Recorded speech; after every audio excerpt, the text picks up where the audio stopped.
G'day and welcome to episode 114 of the Guy Who Sews podcast. My name is Sean and this is my weekly update where I share my quilting adventures. I'd like to welcome both new and returning viewers, but if you are new, I'd love it if you take a few minutes to say hi in the comments so we all know we have a new friend. Come see what I've been working on, what I've completed, and all the other fun and exciting news. But let's go ahead and get started with our works in progress. This was a great week. I got quite a bit done, not as much as I wanted, but that's always the case. The first thing I want to show you is the pandas and sweaters, and this has been a project I've been working on for several months, and we're almost at the finish line. I was hoping to get the last two panels done, but unfortunately we fell just a hair short, but that's okay. This is the first one, and I thought this turned out really nice, and it has this really nice, almost like a knitting fabric there. Thought it'd be perfect for the sweaters. I have one like this in a purplish color as well that I showcased who knows how long ago. And then this is the other one here, and I thought this one turned out really fun as well. So hopefully in the next week or two, or six, we'll get those two finished, and we can finish that one up and get it quilted and so forth.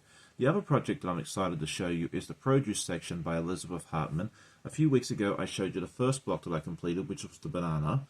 But this week I went ahead and did the second block, which I'm really happy about, and this is the pear. And this one came together really quickly because there's only like 11 pieces in this block. I used pear colored, it was actually called Pear by Kona Solids, and I just think this one turned out really cute. This has a total of about 13 or 14 different fruit. I can't remember the exact numbers, so I'm kind of hoping to do maybe one a week on that. We'll see how that all goes.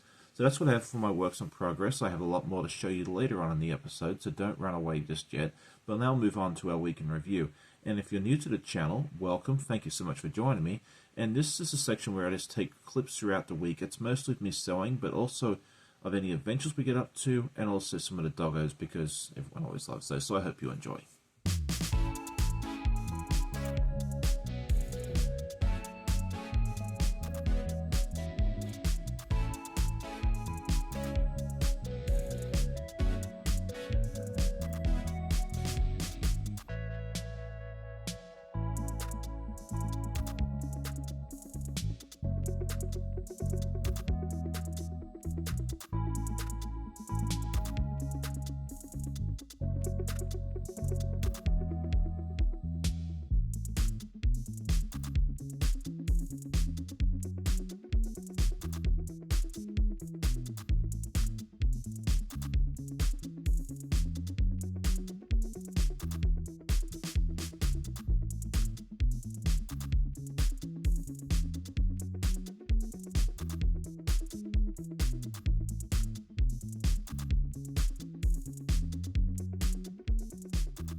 Last week I asked everybody, what is your quick win project? What do you whip out if you need to put a quilt together in a real hurry? And I loved hearing all the different answers.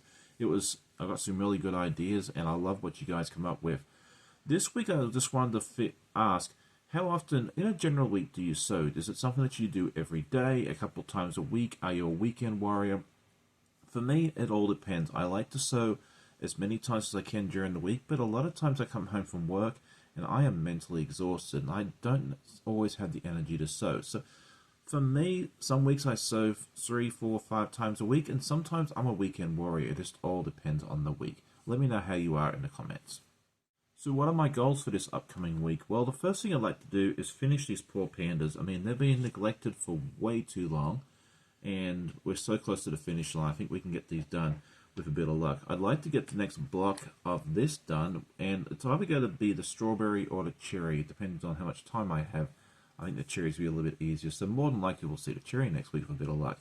And then I'd also like to get started, or actually finish, the Dormouse, which is block 4 of the Mad Quilt Party, which is an Alice in Wonderland themed sew along by Art East. I am so far behind on that, but I will get it finished at some point, and I really want to get this one done. It's all cut out, I just need to cut it. Let me know what your goals are for this week. I had a couple of great questions come in over the week. The first one that came in from several viewers is, what am I going to make with the fabric that I'm showcasing on the Battle of the Fabrics? That's a great question, and the short answer to that is I don't know yet. But we'll see what happens at the end. Last year I used the winning fabric to make the quilt sitting behind me, which was my doll quilt submission for the State Fair of Virginia, and we may do that again. It may end up going into a quilt for a quilt show, or it may just be a fun quilt We don't know. I'm going to see how the results of the Battle of the Fabrics go, and then we'll make a determination from there. So stay tuned for that. The next question came in from my friend Nancy, and she was curious to see how much yarn you need to make a pair of socks. I am not a knitter, so you won't be seeing me knit this up. But my wife is a very, very good knitter, very accomplished, has a lot more ribbons than I do in knitting. And the answer to this is that you need about, it depends on the size of the sock and the size of your foot.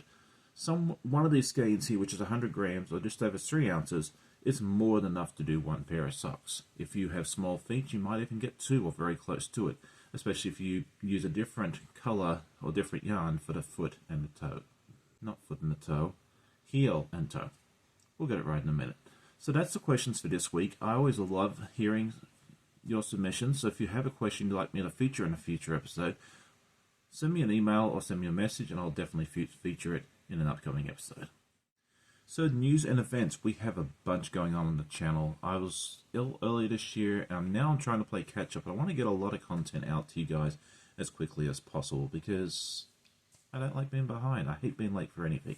So the first thing I want to announce is that the Investigating Quilts, which is where I looked at a quilt that was submitted for a show and dove into a little bit further and just told the story behind it and that sort of thing there, has been kind of on hiatus for the last couple of months.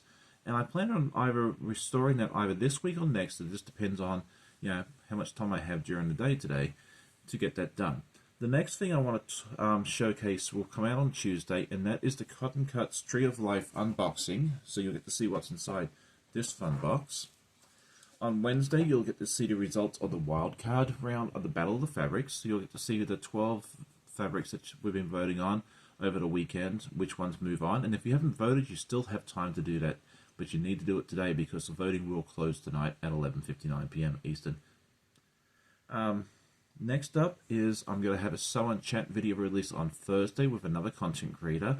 I want to keep the identity of that person secret at this time just to build the suspense, but it's a well-known creator and I was very excited to be able to coordinate with them and have this video come out on Thursday. This past weekend I had Donnell from Donnell Stitchery join me on my live. We did Clue 2 of the Puzzle Mystery Quilt, the Tree of Life.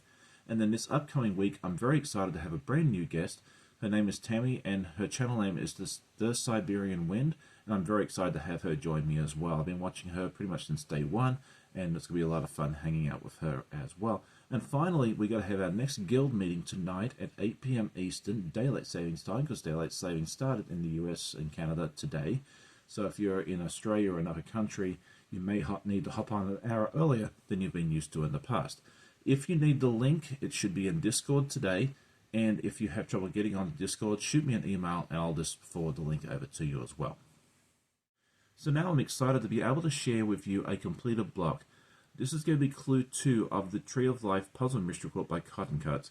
And this is what we made last time, well, one of the blocks we made last time in Clue 1. And then Clue 2 is actually just a one block. And there's 8 of them. And I've never done that many because I've always done the small in the past. But I think this one turned out really, really nicely.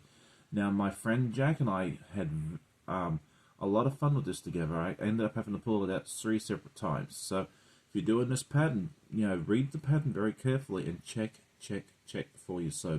That way you don't have to sit there and pull out Jack as many times as I did. But I love these fabrics. I think it turned out really, really nicely. Time lapse for this should be going out probably in the next couple of weeks. I've still got to get Clue 1 out. So, we'll see how we go with that. So that is what I have for today's episode. I hope you enjoyed it. If you did, definitely hit that like button. Tell a friend, and I always love hearing your comments. I hope you'll have a great day. Happy sewing, and we'll hopefully see you very soon in my next video.